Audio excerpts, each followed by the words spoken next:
Thanks for choosing this free Anfield Index podcast. If you'd prefer to listen to this or any of our other shows without adverts, then now's the time to check out Anfield Index Pro. With AI Pro, you can supercharge your entire listening experience.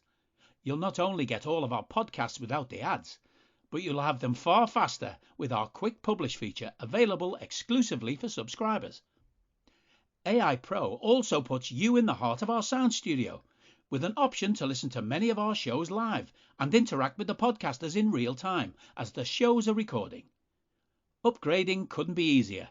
AI Pro is available on all popular podcast platforms, and we have our own apps for Apple and Android. Just head on over to AnfieldIndexPro.com and get started today. Hello and welcome to your World Cup Daily. I'm Dave Hendrick, joined as always by Mr. Karl Matchett. How are you, sir? When do we get a day off? Never. This competition's just going to go and go and go and go for the next 8 years, and that's just going to be it. Fair enough. No Nations League then, I suppose that's the silver lining. That's the plus of it all. That's the plus of it. And we don't have to go back to Liverpool's stinky season, so, that's the plus of it all. On the negative side, by the time we do go back, Virgil and Mo and Thiago will all be retired, so, we'll have embryos playing in midfield. We had 4 games yesterday in the World Cup, and let's start with a result that's a shock, but when you see the lineup of one of the teams, it becomes less of a shock. Tunisia won, France 0. So France changed basically everybody. Mandanda played in goal. Disasi, Varane, Konate, and Camavinga as the back four. Fofana, Tchouaméni, and Vertois in midfield. Kingsley Coman and Matteo Guendouzi playing out of position, either side of Kolo Muana.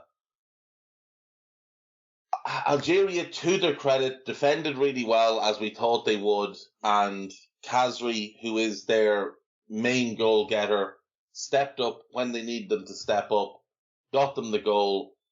France had a goal disallowed with the last kick of the ball, basically, by Antoine Griezmann.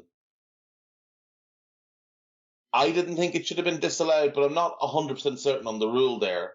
It looked for a second, just for a second, like Tunisia would find their way through, which would have been a big shock if they'd gone through to the knockout phases. But unfortunately for them, they do fall just short. But they can go home very, very proud of their World Cup because they've done themselves proud in this game. They obviously finished on 4 points. All things considered, a pretty good outing for Tunisia. Yeah, very good. I mean, considering the group that they were put in, I think they may feel third was on par, but the fact of how close it was to being second makes it very, very much above par, or better than par. This was a really good tournament from them in general. I think they were a little too restrained against Denmark, but that's only with hindsight, really, isn't it? Because Denmark was so poor across the 3 games. If Tunisia had gone for it more in that game, maybe they'd come away with the victory. But taking a point from that opening match, it looked like a really good point at the time and kept them in the running. So I don't think they can be disappointed with anything at all, other than the fact that they did go close in the end and didn't quite get there. France, I mean, it didn't matter for Deschamps, and we said that at the start yesterday on yesterday's podcast, but this was a bit more extravagant than we were both expecting, I think.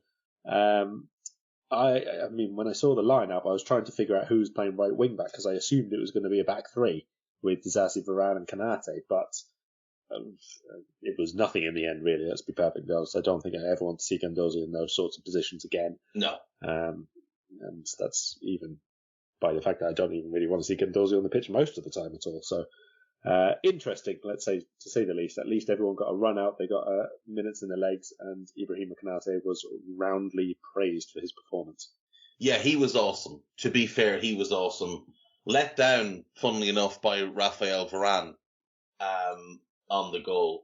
I think Tunisia, I think you're right. I think they would have looked at third as par, but I think they would have expected to be ahead of Australia and behind Denmark. As it turns out, they are behind Australia, but ahead of Denmark. Australia 1-0 winners over the Danes yesterday. Denmark have had a dreadful World Cup and they are out in fairly miserable fashion. They really haven't put forward their best performances at all. Only 1 goal scored in 3 games, 3 conceded. Obviously, 2 of them came against France, 1 yesterday to Australia. Matthew Leckie with the only goal of the game. Why, oh why, were the Danes so overly committed forward in that moment? I have no idea. They were just awful and they deserved to be out. And the Aussies, to their credit, defended very, very well. Harry Souttar, I mean, talk about monstrous performances. That guy was unbelievably good yesterday, won absolutely everything in the air. And let me just say, Andreas Cornelius, he might be the worst player I've seen at this World Cup. His performance yesterday was absolutely shocking. He's a big, big lump of a fella. And he came on and he was hiding over on fullbacks and still losing headers. Absolutely awful. But the Aussies deservedly true. You called that yesterday. Congrats to them. They'll move on and you have to be happy for them. Massively. I mean, they didn't actually start the way I expected them to. They were more restrained and they were a little bit standoff, but they were still really well organised and battling hard. I tell you what, Denmark, aside from not showing their best technical traits and attacking patterns of play and all the rest of it, they had nothing. They had no heart to them, no fight, no energy, no movement, no anything at all off the ball. You know, this is a team who going into the last 20 minutes, it was actually 30 minutes plus injury time that they had after the goal. And at no point during all of that were they really aggressive to win back possession, never really put in too many tackles in midfield other than Højbjerg. Honestly, this was dismal. This was so poor. I would put this specific performance, I would say, was the worst of the Europeans showing so far. I think this was worse than anything Wales served up, because at least Wales did try and, defend with heart and with a lot of passion and with a lot of aggression at times, that kind of thing. Denmark were nothing, absolutely nothing yesterday. I think this was worse than Belgium. Really, really disappointed in them. For all, Kasper Hjulmand sort of got obviously lots and lots of praise at the Euros and took big steps forward with the national team and his own coaching reputation. I think this has probably done the complete reverse, to be honest, because they were wretched. So I was looking into this yesterday, and Kasper Hjulmand obviously got loads and loads of praise after the Euros for how well the team did and for the tactical setup and, the team nature of their approach, how everything was, focused around the group and how well they played for each other. And I started thinking, well, he took over in weird circumstances. So, Age Haredi had been the manager. He got them qualified. And Hjulmand was to take over after the Euros. But then the COVID pandemic postponed the Euros for a year. Heredi's contract expired, so Hjulmand took over. So he took over a team that I believe hadn't lost in 2 and a bit years. Yeah, they hadn't lost any of their last 34 games, bar one game that they played against Slovakia, in which none of their actual players played. There was a dispute between the Danish Football Association, the DBU, and the Players Association over commercial rights. And Haredi and all the senior players that would normally be picked from the first and second division of Danish football and abroad, they weren't involved in the game. It was like part-time amateur players and futsal players with John Jensen as the manager. That's the only game they'd lost for, I think, it's actually 4 years. They hadn't lost since 2016 by the time Haredi left. So he inherited a really good group. And then, of course, there's the Eriksen moment, where Christian Eriksen suffers a heart attack on the pitch. And from there, the Danes are galvanized by what's happened to their teammate. And I wonder how much of it was actually Kasper Hjulmand. Have we been wrongly praising him for 12 months? and how much of it was the previous manager and the Eriksen heart attack that inspired that team to go on and perform the way they did. Because based on what we just saw from Denmark, Karl, Kasper Hjulmand is making it up as he goes along, because he seemed to have no clue how to change things in game. And when he was making substitutions to try and, crawl the way back into that game, like you said, they had 30 minutes plus stoppage time. It ended up being about 37 minutes in total. They didn't test the goalkeeper. I don't remember Matt Ryan making one impressive save. All he did was just chuck players on with no real thought of what they were doing and launch balls from their defensive third in towards Harry Souttar's enormous head. Awful stuff. Absolutely awful stuff. But I wonder if we maybe have to reassess Kasper Hjulmand as a manager now. Yeah, I mean, I think there's definitely going to be all eyes on the qualification campaign, obviously for the Euros, and see how they do there. It's every chance that this is simply a case of players choking. Obviously, we have to acknowledge that, or simply too few of them turned up, or too few of them were comfortable in the system. I mean, I think it's quite notable. Take yesterday, for example, when they went back to the back four. Eriksen is very deep in midfield again. Usually, pre-Euros, obviously, he was like the creative hub as the 10 right behind the forward. He created a lot of goals. He scored a lot of goals himself. He was never in a position to really take on any kind of chances at all yesterday. I mean, you mentioned Matt Ryan not having to make any good saves. I think I remember one which was straight at him, one which he scooped clear with his feet, which wasn't actually a shot. It was like a cross kind of bobbled his way. There wasn't really anything else. It was so poor. It was just dismal from Denmark. They looked like they were beaten, to be honest, even before they had to score the goal. And then when Lecky went on his big winding run, which I absolutely love the fact, I think about two Denmark players claimed for offside, despite him starting the run in his own half. In his own half, yeah. It's very, very impressive. They were dismal. Australia, I think, deserve a lot of the focus and a lot of the credit here. People would have probably seen by now the videos of the celebrations online and everything, and considering the time zone difference between the match and in Australia, obviously, and I think there were videos of Melbourne City Centre. It was 3-4 a.m. at the time the game finished, and it was absolutely jam-packed. So delighted for them. Wrote all kinds of history for themselves yesterday. First time they've beaten the European sides at the World Cup. First time they've won 2 matches at the same World Cup. First time they've been to the last 16 since 2002, 2006, something like that. So absolutely massive for them. Obviously, a huge, huge task to go any further at all, but this is already immense. This is such a big, big step forward for them. It is. It's fantastic. And football, or soccer, as they call it in Oz, has a long way to go in terms of getting into, the mainstream of popularity, because they've got, obviously, Australian rules. Rugby union and rugby league are massive there. Cricket is massive there. But the football fans, they're hardcore. And the one great thing about the Aussies is there's an awful lot of national pride. So they'll come out in numbers. Even if some of them have no idea what's going on, they'll come out in numbers to support their boys.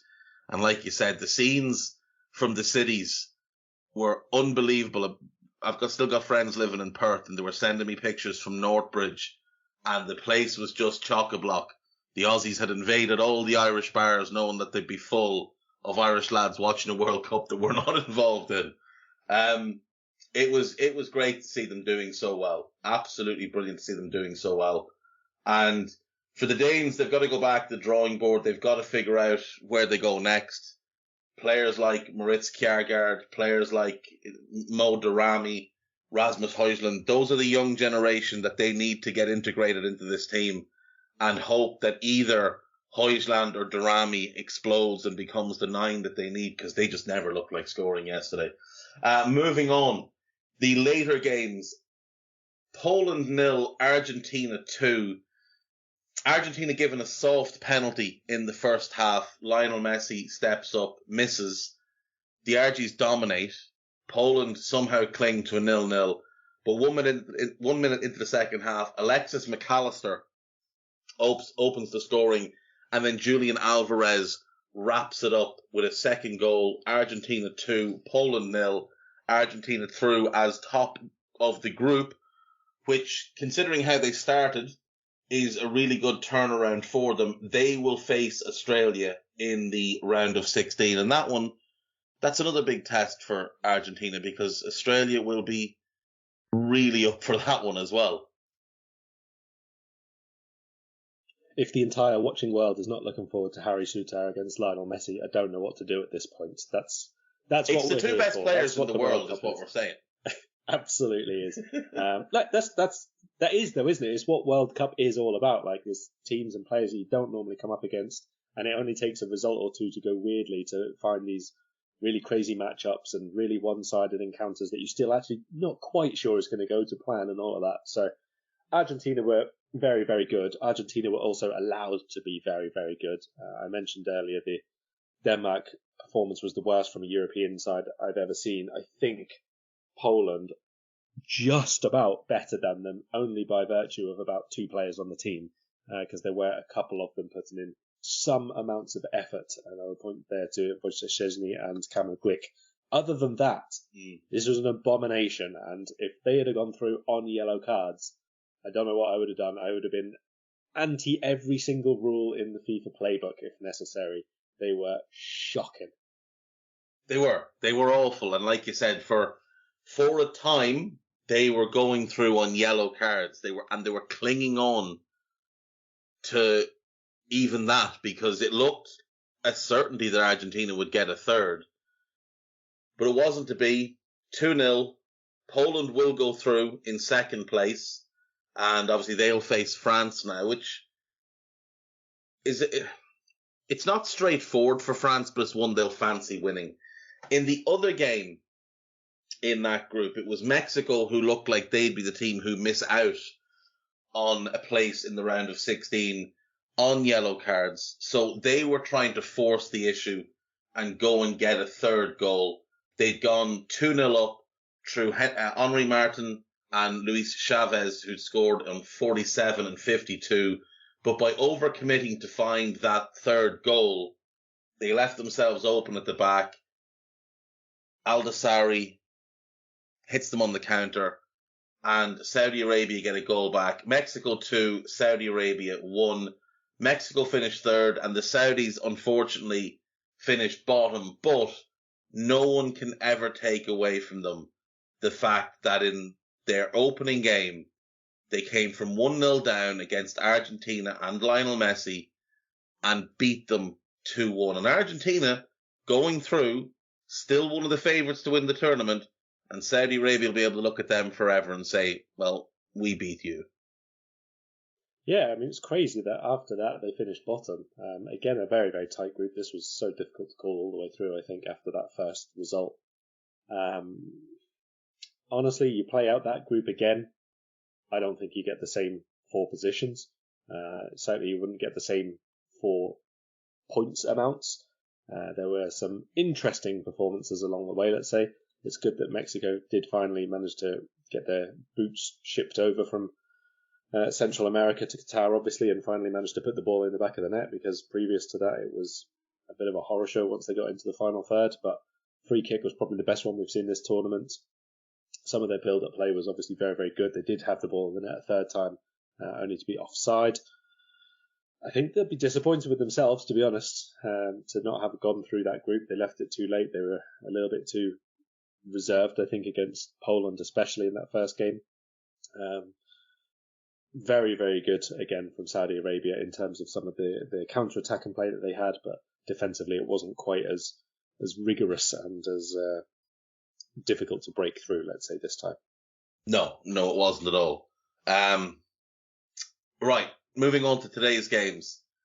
Canada versus Morocco. The Canadians are already out. Morocco are currently second in the group on 4 points, having drawn with Croatia and beaten Belgium. They've looked really good defensively. Canada look very powerful, quick, but raw and a little bit naive. Yeah, it's hard to see beyond a Morocco. It's hard to see beyond Morocco getting at least a point in this one.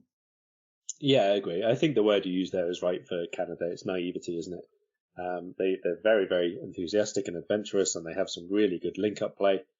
But ultimately, at this level, they make a few mistakes which against teams who maybe have been in this position a few times before, or maybe who just have a few more players playing at a slightly higher level, that has seen them come unstuck. Certainly was very, very evident against Croatia, less so against Belgium. That was just a couple of moments which did not go their way, as opposed to it could easily have gone their way.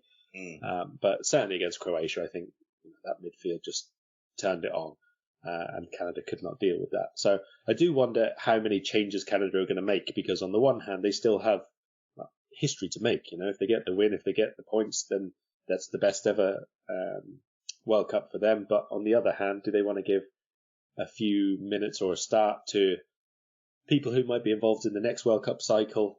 Do they want to give a few minutes to people who haven't played yet at the World Cup? And there's no guarantee that they will again. They should qualify again because they've got a good side, but there's no guarantee of it, obviously. So there might be a bit of a turnaround in the team. Well, there is a guarantee that they'll qualify again.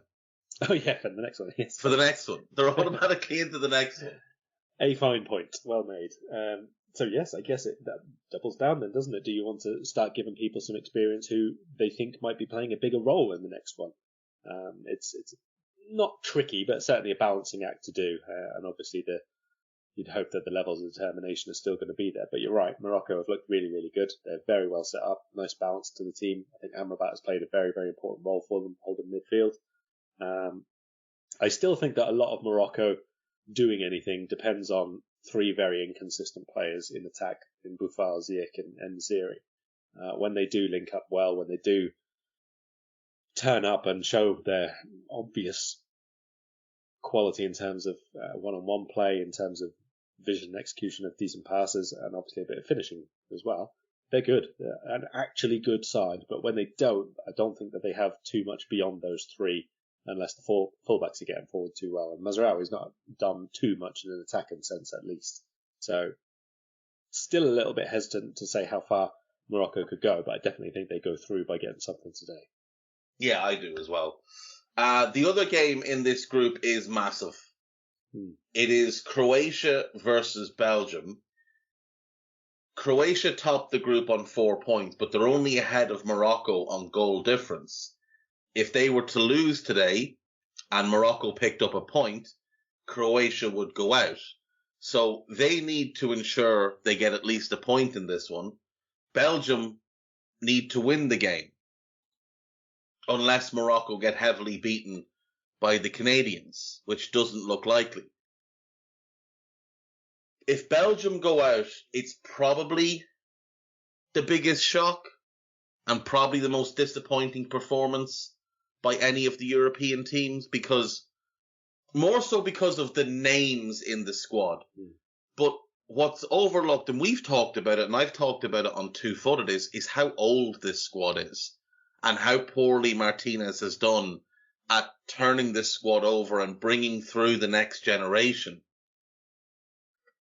But they have looked awful, Karl. They were roundly outplayed by the Canadians and got very, very lucky with one defensive mistake by arguably the slowest centre-back in the history of the world. And then Morocco just completely outplayed them and punished them with a 2-0 victory. I have a hard time seeing Belgium getting anything. And all the stories coming out of the Belgian camp are that all the players hate each other. I mean, it's an absolute mess. It really is. From standpoint of Roberto Martinez, the only thing I assume he's going to do here is put the Lukaku back in the team. Maybe you make a change at one of the wing backs, but there's not going to be that much difference. The side's a mess. Honestly, it really, really is. They're relying on people who are not just past their best, but actively not any good anymore. And the disparity in quality and what they're offering on the pitch between, let's say, people like Thibaut Courtois and someone like Eden Hazard, it's an absolute gulf. It is like playing with an international team and a Sunday League team mixed together. It's so, so poor. And this, whatever way you want to look at it, this comes down to the management. Not just Martinez, but the management, the coaching staff, the technical setup, all of them, because they've all been part of this. They've all allowed it to happen.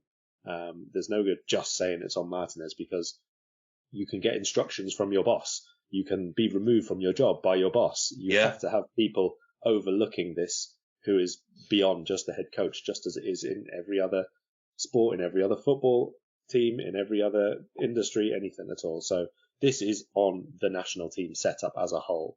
But the players have to obviously take a huge amount of responsibility because they've been dreadful. Again, like Denmark we spoke about, very, very little heart, very little energy and work rate. You can see Kevin De Bruyne is hugely frustrated almost from kickoff in the first two games, and by the time it's like 20 minutes in, he is running all over, shouting at people, very, very red-faced. It does not look good in the slightest. I can't see anything other than a Croatia win here.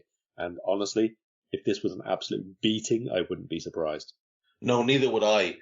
And you look, when you think of the star names, Vertonghen, years past his best, probably shouldn't even be in the squad. Alderweireld the same, Witsel the same, Lukaku's clearly not fit, and Hazard hasn't been a good player since he left Chelsea. The two guys they have who are among the best in the world, and you can make cases for being the best in their positions. De Bruyne is the best midfielder, and you can make a case that Thibaut Courtois is the best goalkeeper in the world. The fact that those two actively do not like each other and have not liked each other for many years and have had this issue between them for years has got to leak into the rest of the squad when your two kind of marquee names don't speak at all. It's going to be very hard to have harmony in the squad. And I'm not suggesting that one of them should be left out, but surely somebody else should have stepped in and found a way to bridge the gap and say, look, if you two aren't going to speak, that's fair enough. But the rest of us need to step in here and ensure that we are the ones that lead this team and you guys can just do what you are best at doing. But nobody has done that. The ones that did step up have now declined, like your Vertonghen's and your Alderweirelds. They're a mess, and like you, I wouldn't be surprised if they got walloped. Moving on to the later games today, it is Japan versus Spain. I don't know what to make of Japan. They beat Germany and then lost to Costa Rica. That's the weirdest World Cup anyone is having. It wouldn't surprise me at all if they beat Spain because they're just a weird team. What do you make of this game? Two difficult teams to talk about really and to analyse. I think Spain have been everything that you would expect in terms of possession, but then the first game unbelievably clinical and ruthless, which you do not normally associate with them.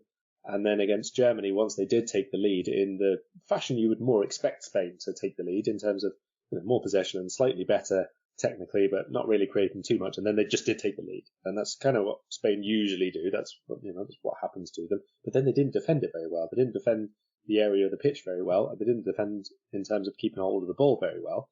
So neither of those two things were really what I would expect from Spain once they go a goal ahead against a rival.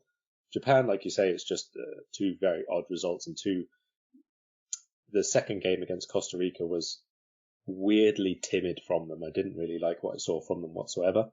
I would expect them to maybe, now that they're going to be the underdogs again in this game and they've got something to fight for rather than to protect, maybe that affects the mentality and they go back to what we know from Japan and they put in a much better performance. But that doesn't mean to say that they're going to be able to win and produce what they need here. It's going to be a very tricky last game. At the same time, obviously, the two matches for this group. So much can go wrong in the space of one goal for one team if they're trying to protect either the draw or if they're only a goal ahead or something like that. So there's a lot to play for here, and it's going to be very difficult to manage in-game for the coaches as well, I think. I think so as well. And, I mean, Spain are fairly certain of progression because of their heavy victory over Costa Rica. They could go out if Costa Rica beat Germany and they lose themselves. But assuming Germany win, it doesn't really matter what Spain do. They will still go through unless Germany win by 9 clear goals or 8 clear goals and let's say Spain lose 1-0.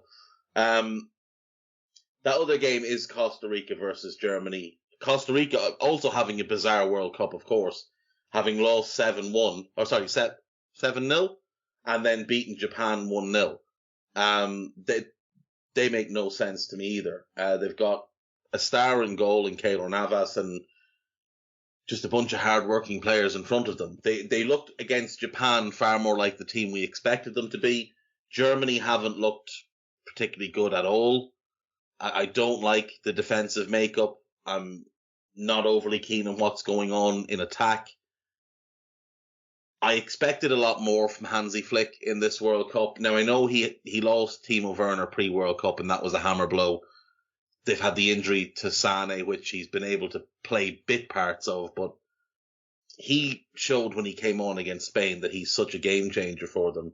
I would expect Germany to win this game, but I don't expect it to be a heavy win, and that could well mean they end up going out. Now, of course, if Spain-Japan ends in a draw and Germany win, Germany will most likely go through. Yeah, I mean, I think there's not really much Germany can do other than win this game. That's the first thing to say. I mean, if Japan beat Spain, there's nothing that Germany can do at all. Even a 4 or 5 goal win against Costa Rica, which I agree with you is not likely to happen. They look back to their resolute best, and Costa Rica have a better chance, you can say, than Germany to go through at the minute. It's going to be very, very difficult for them, I think. There's not much that they can do, like I say, other than just play to win the game. I don't think they can worry about goal difference and goals scored and all the rest of it. It's well out of their hands. If you're ahead in the last 15 minutes, play to the counter-attack, just like you would in any other normal game, and maybe go for a 2-goal victory, something like that. But by and large, I think this is a very, very difficult position Germany have left themselves in, to be honest. 1 point from the first 2 games, irrespective of having played Spain in that, is a dismal return. Let's be perfectly honest. You have to be brutally realistic about this. They've left themselves in a very tricky position. Even if it is nominally the easiest game of the tie, last of all, it could be too late. That's as simple a way to say it, to be honest. It could very much be too late. Like we said, if put it this way, if they're winning, say they're winning 3-0 and the other game is 1-1 with 5 minutes to go, I mean, Spain could, in theory, just go, well, fuck them, and, just kind of sit off a little bit and maybe invite a bit of Japanese pressure.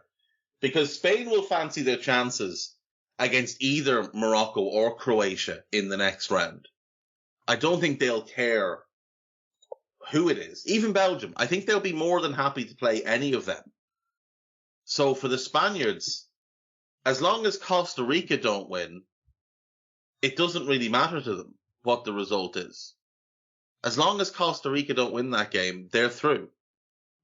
So, yeah, unless it's 9-0 to Germany or something, then obviously it would be a freak outcome. But yeah, I don't know. I think Germany are going home after this one. Let's do predictions and get out of here for today. Croatia, Belgium. What's your prediction?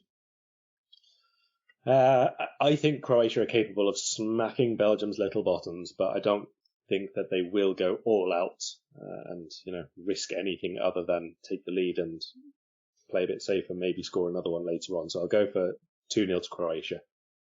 I'll go 3-1, but I think it could be a case where they're 3 up and Belgium get a late goal. But I'm almost hoping that Belgium go out in spectacular fashion and that we might see a bit of a scrap on the pitch afterwards between a couple of the players.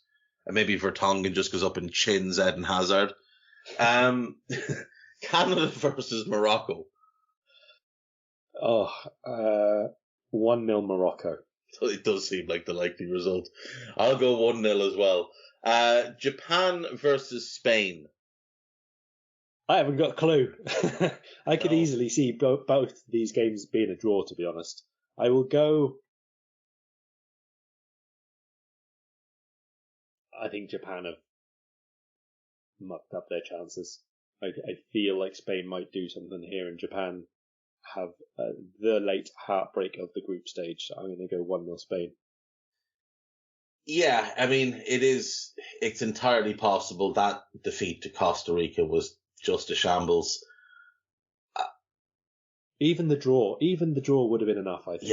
Yeah, it would have been. It would have been, because they could have just played for a draw. Them and Spain could have just sat down and said, look, lads, let's just get a 1-1. Yeah. Let's just get a 1-1 here, and then we're both through. That's all we need. 1-1. I'll score, you score, and then we'll just breeze through the rest of the game. And I think everybody would have been happy. We've seen it happen before in World Cups. Silly. Yeah, I think I'll go for Spain 1-0. I'll go a draw because I'm hoping Mitoma starts, and after Messi and Harry Suter, I think he's the best player in the world. So I'll go 1-0. Costa Rica, Germany. 1-1. Oh. So, in your outcome, that puts Costa Rica through. It does. I'm sticking with what I said before. Germany are not going through. I said that at the start of the tournament. I said it in our predictions. I'm sticking with it. I think the Germans will win this game. I want Japan to go through because I just enjoy watching them. Though I'm very bitter that Kyogo and Hatete aren't in the squad. I think Germany are going to win and shithouse their way through. I'll go 2-0 to Germany. What did you go for the Spain result? 1-1. So it's a +1. Yeah, Germany go through +1. A 1-0 would be funny. What would that then come down to? There'd be 0 goal difference for both, and it would depend on the scoreline for Japan, because Germany would have scored 3 goals, and Japan have 2 plus whatever the score draw is. Yes, I've got that 1-1. So both teams would have scored 3, conceded 3. So does that then go to yellow cards or head-to-head? Head-to-head first, so it would be Japan. Japan go through. Right, that's what we're going with. 2-0 to Germany, 1-1 Japan, Spain, and Germany go out with... No. 1-0 to Germany. Oh, 1-0 to Germany. Yeah, sorry. Yes. 1-0 to Germany, 1-1 in the other game, and the Germans go home in embarrassing fashion, having lost to Japan. Good enough for them. Good enough for them. That'll do. Right, what have you got today for the good people? Today, actually it won't be out today. I'm writing another piece which is for the end of the group stage. It's the team of the group stage. In fact, I had to think of what on earth I was doing then. But yes, it'll be out obviously after all the groups are done. I've got a few obviously players who are now finished their 3 matches, so it'll be my 11 of the group stage.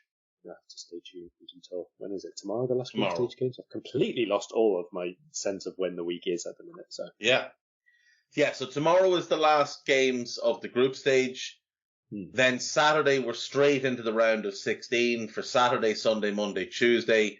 Wednesday and Thursday are days off before the quarterfinals go Friday, Saturday. Then Sunday, Monday are days off. The semi-finals will be Tuesday, Wednesday. There'll be 2 days off then, the third place playoff, and then the final will be Sunday, December the 18th at 3 p.m. UK kickoff. So we are motoring through this World Cup. 8, 12, 14, 15, 16... 24 games left in total, including today. 24 games left. Not so bad. Not so bad at all. And then it's straight into the League Cup. Yes, straight into the League Cup where Liverpool take on Manchester City. Joy of joys. Right. Rightio. We will see you all tomorrow. Make sure you follow Karl on Twitter at Karl Matchett. Follow Guy Drinkle at Guy Drinkle, and follow me at Mr. Two Footed. And we'll see you tomorrow. Bye-bye. We hope you enjoyed listening to this Anfield Index show. Please be sure to subscribe to our channel so future podcasts find their way to your device automatically. There's nothing quite like fan engagement, and we'd love to know what you think of anything discussed on this show. The best way to get in touch is over on our free Discord community, where both podcasters and listeners debate the hottest LFC topics 24/7. Sign up free now at AnfieldIndex.com/Discord. You won't regret it. You can also follow us on Twitter at Anfield Index and find us on Facebook by searching for Anfield Index. Oh, and before you go, we'd love it if you could leave us a 5-star review on your favourite podcast app. It only takes a couple of seconds, and it means the world to the people who create these free shows.